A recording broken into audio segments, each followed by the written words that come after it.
Alright, what's going on, everybody? We're back. This is Doc Luigi Luchiano. This time we're going to be doing the video with the compression. The last video was on the equalization. I'll put a link to that in the description box. It's a more updated version than the first one that I did a couple of years ago. With that said, this video is going to have a lot of description in it. So there's going to be a lot entailed in terms of defining what the various controls on a compressor do, and actually what you're doing when you use the compressor. And for me to actually give all that information and compress an entire track, like, you know, track for track, each individual mixer track, we would be here for hours with me explaining it and going through it. So what I'm going to do is I'm going to go through one instrument, but I'm going to thoroughly explain everything. And this is going to be like a 20-minute video, so guys, sit back and relax. I hope you guys enjoy this. I hope this really helps y'all. If there's any questions that you guys have about compression or anything else to do with mixing in general, just leave a comment about a video that you want me to make. But I'm basically going to run through how to make an entire song using this beat. Eventually there's going to be lyrics on it, and you guys are going to be able to follow through with the entirety of the project until it's through. And then of course there'll be a final rendition of it so you guys can hear it once it's all said and done. But with that said, we're going to go ahead and get on to this video so you guys can learn actually how to use a compressor and what the various functions are.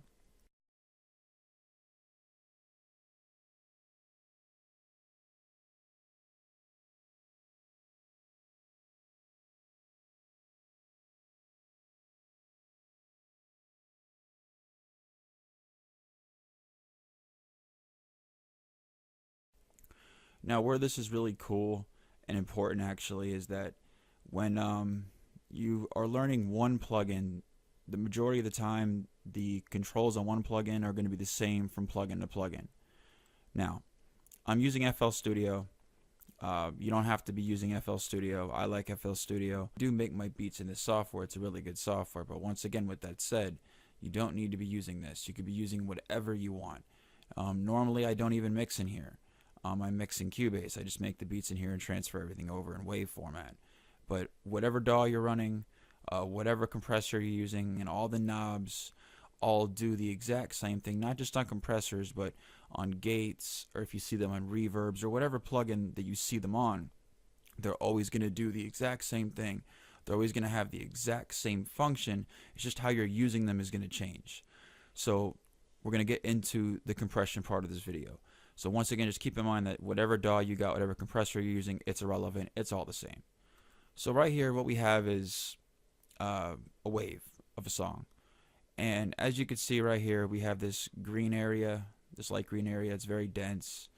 And you can see where, like, for the majority, like, it's really like right there where it's most solid is where we're really getting the most solid area out of it. In other words, everything above this, like this stuff right here, it's not solid. There's all those black spaces between. But where you see the most green, that's what we hear. We hear all this over here. This is what we hear. We don't hear this stuff over here. So the idea of the compressor is you're taking these peaks and you're trying to knock them down a size to more or less meet up with this, and then taking this and raising it up to meet the peak that you knock these down to. And then when you do that, it balances out the instrument or the vocal. It just makes it sound more even. It sounds more level. And what's good about this is that once you get rid of all these peaks, it gives you a lot more perceivable volume. So whatever you're mixing is going to sound a lot louder. It's going to sound more solid in the mix. It's going to sound more balanced. Now, with that said, when you're starting, a good thing to note is whatever instrument you're using, or let's say you recorded a vocal, you never want to make something louder than the volume that it came in at. So off the gate, what a good idea is to do is just to go ahead and drop everything like maybe 5 or 6 decibels before you do anything.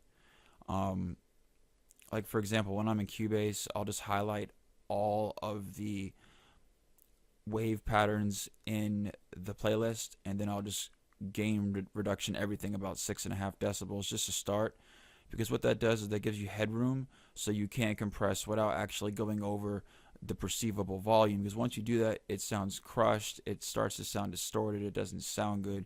You never want to make anything louder than it's supposed to be.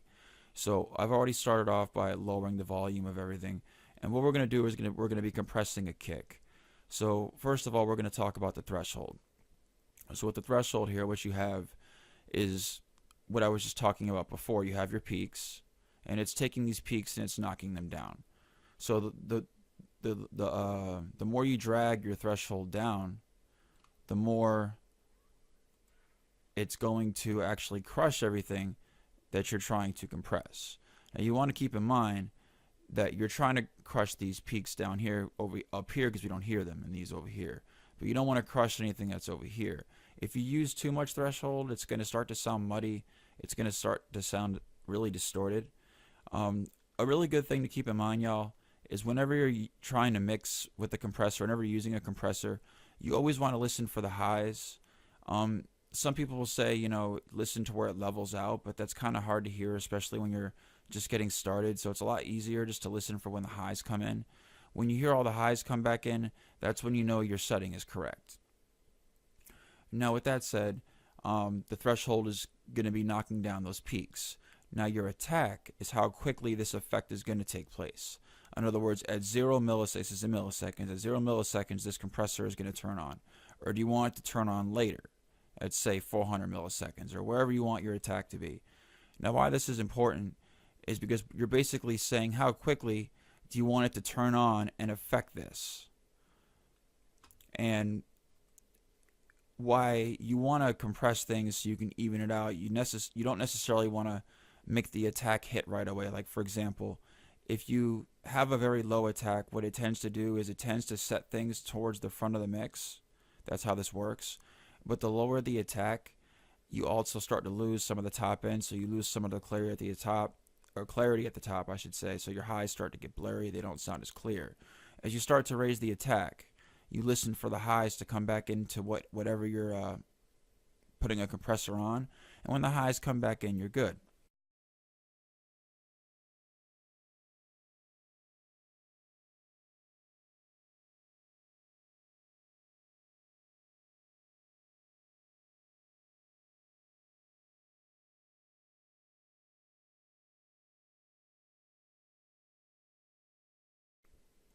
Now the attack is how quickly something starts. The compression starts, or in this case the compressor, or another case it could be a gate, or another case it could be whatever plug-in, but in this case it's the compressor, and the attack tells how quickly you want the effect to turn on.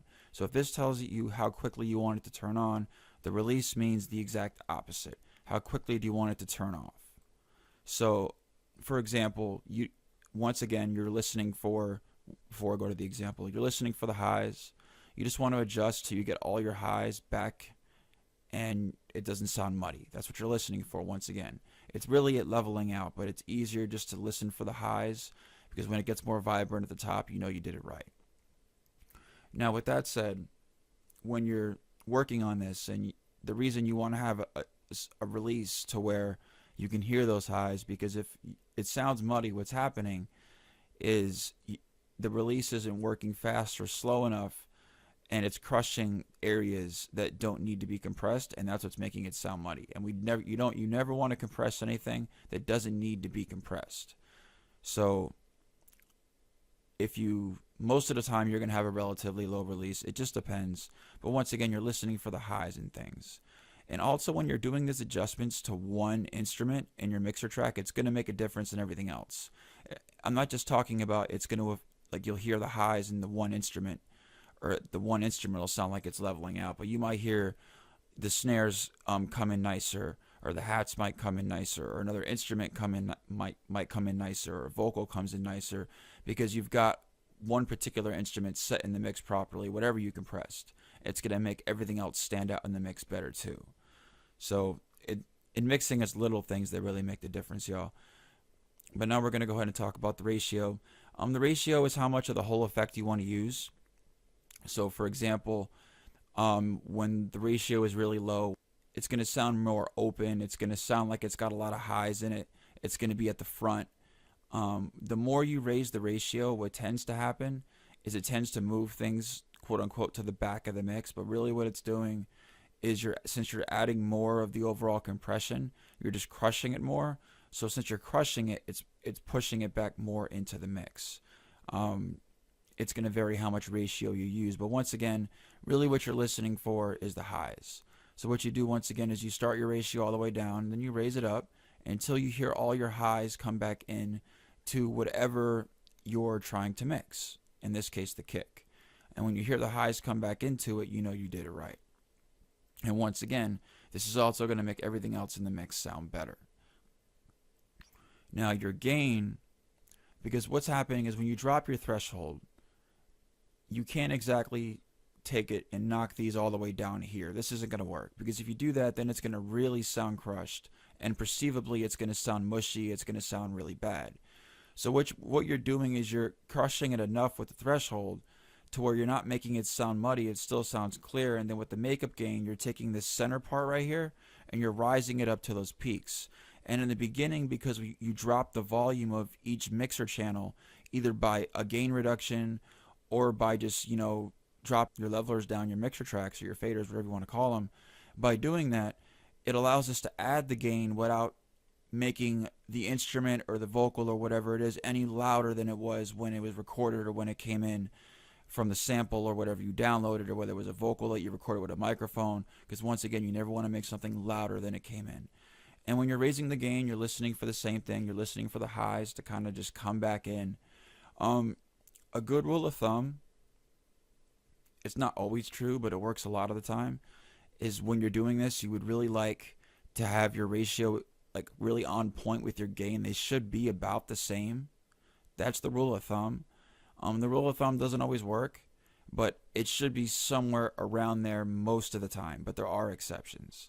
But most of the time it tends to be that. But once again, I say that the numbers and ratios that people put out there are bad. Just go with your ears. When you hear the highs come in, you're good. And I'm not just talking about the highs once again on the channel that you're compressing, because whenever you do something to one channel, like I said, it's going to affect everything else. And then you have the type.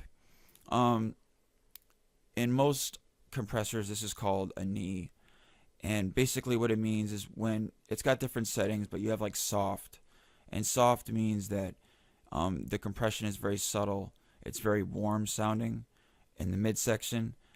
It doesn't sound as clear in the highs, but it still sounds good. It just, once again, it just depends on the sound that you're looking for. Once you get used to the sound, then you'll understand, when you want to use which type. But in the beginning, most of the time, especially for hip hop, you're really looking for the hard type, or for the hard knee, because the hard knee is what's going to give you the clarity, and the soft knee is what's going to give you the warmth. So it just depends on what instrument, and it depends on what you're trying to mix and the sound that you're looking for. But if you're looking for clarity, I would go for the hard knee. But in this case, in this software, in the Fruity Loops with the compressor, they call it a type. You're not going to see this in every compressor. Most of the time you see this in multi-bands. But all in all, that's what a compressor does. It's relatively simple. And once again, all of these knobs do the same thing no matter what plugin you're loading. If you see these knobs, they all do the same thing no matter what. And I'll try to re-reference this through all the videos that I go to really hammer this stuff home. And as long as you're listening for those highs, once again, this is all going to work out. So let's go ahead and start this mix. It's something simple. I don't have a title for it yet. I got a verse, and Kid Stokes working on something too, but when we get there, we get there.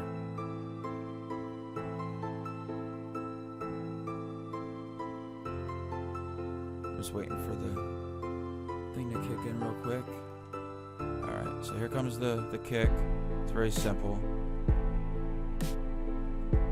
Alright.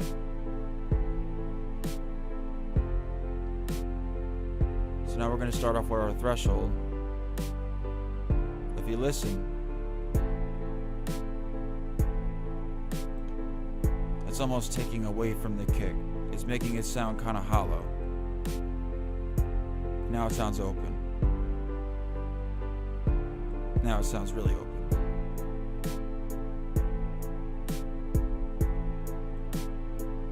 You hear it right there where it got crushed. In the top, the clarity is not there anymore.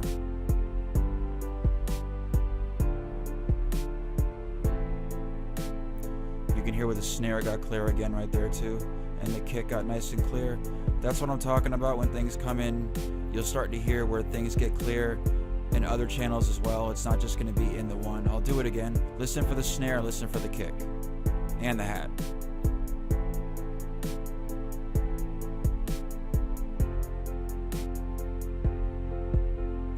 It's very, very subtle. I'll do it again. It just got damp and warm.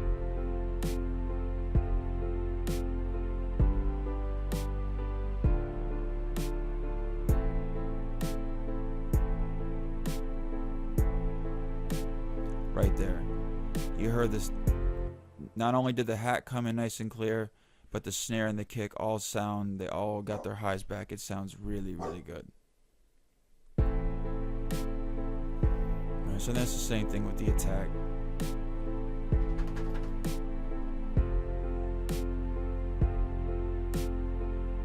You can hear it at 0, the kick almost has like a thump to it, but it's got no clarity.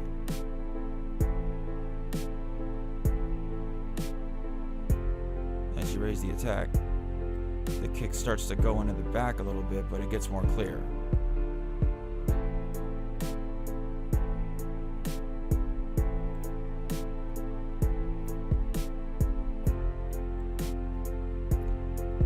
And as you can hear right there, the snare just kind of set into place right there perfectly. So once again, like, you're listening for the clarity of things. There's clarity in the kick, and now there's clarity in the snare, so everything just kind of came into play. It sounds really nice. So now we're going to mess with the release. See how everything got clear right there? The snare sounds nice and clear. The kick sounds nice and clear. Well, let's raise it.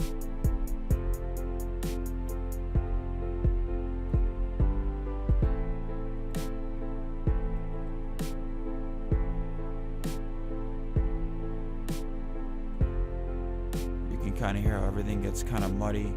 It gets more together, but it sounds kind of muddy. It doesn't sound as open. You can hear the hat. It doesn't sound very clear. Listen.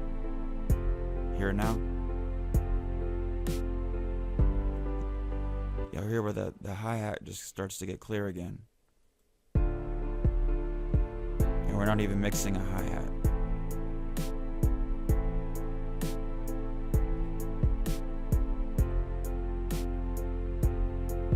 Sounds pretty good right there.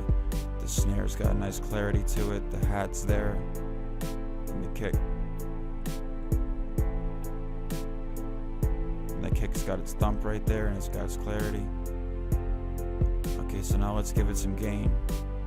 Let's listen for the highs.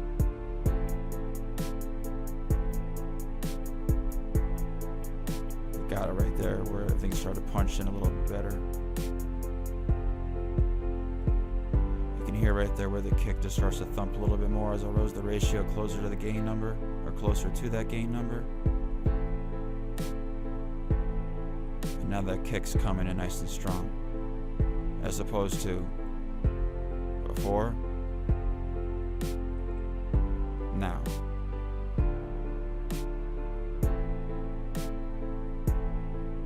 Listen to the snare and the hat too.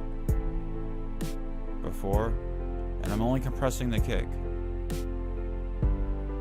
Now we'll go back. I'm going to turn it on. Ready?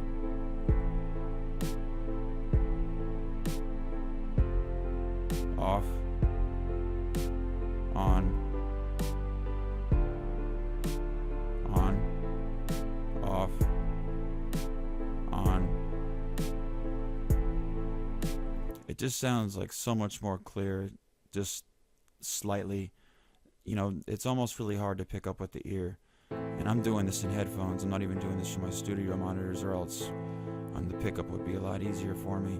So if I'm a little bit off here, I apologize, because I'm doing it in my studio phones.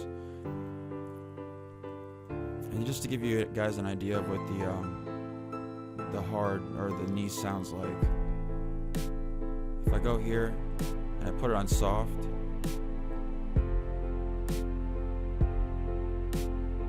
the kick's not hitting as hard, it just sounds a little bit softer. You go to hard, and the kick just comes in strong. So once again, As a matter of fact, this compressor's got different types of settings.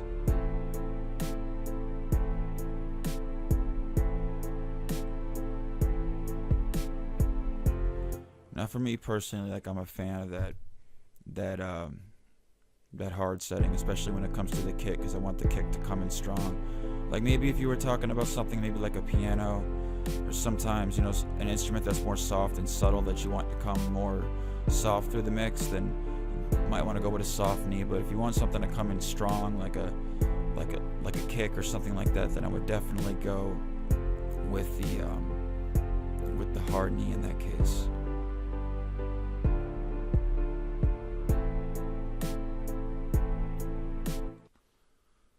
So yeah, y'all, that's how you run the compressor. That's basically how it goes. And once again, you would just repeat that to all these channels. You know, and then once again, you would run the equalization video that I did in the last video. You combine that with this, and you do this to every channel like you would do with the equalizer, the way that runs and the way that works, and that will greatly improve your mix. But there's more stuff to come, y'all. Any comments, leave them in the description box. If you have any questions, leave them in the description. Description box. Leave your questions down below, all that good stuff. This is your boy, Doc Luch. Any recommendations for videos, for the music stuff, anything y'all want me to do, let me know. Until then, this is your boy. I'll check y'all later. Peace.